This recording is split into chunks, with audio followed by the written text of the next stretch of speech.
দর্শক, ইতালির রোমে একই পরিবারের ৩ বাংলাদেশি হত্যার বিষয়ে আরো বিস্তারিত জানাতে এই মুহূর্তে ইতালির মিলান থেকে সরাসরি যুক্ত হচ্ছেন আমাদের সহকর্মী সাইফুল ইসলাম। সাইফুল, এই হত্যাকাণ্ড নিয়ে আর কি তথ্য আছে আপনার কাছে, আর প্রশাসন কি বলছে জানাবেন আমাদের।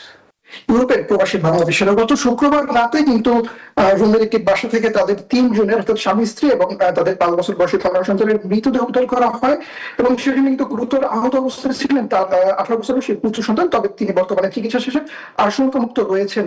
তবে এই ঘটনার পরপরই কিন্তু যত সময় যাচ্ছে ঘটনার নতুন নতুন রহস্য সামনের দিকে আসছে।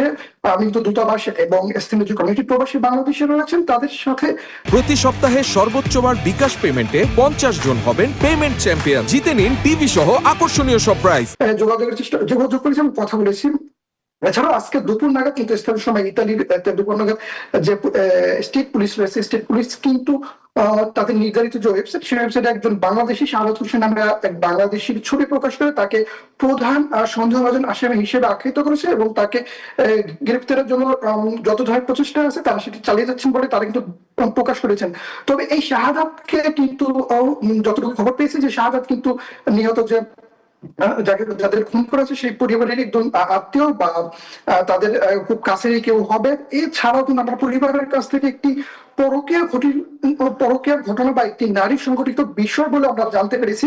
এছাড়াও দূতাবাস আমাদের যেটি জানিয়েছে যে এই ঘটনার পরে দূতাবাস ঘটনাস্থল পরিদর্শন করেছে এবং স্থানীয় প্রশাসনের সাথে তারা যোগাযোগ চালিয়ে যাচ্ছে এই ঘটনার যে মূল কারণ, সেই মূল কারণ খুঁজে বের করার জন্য দূতাবাস থেকেও প্রশাসনের কাছে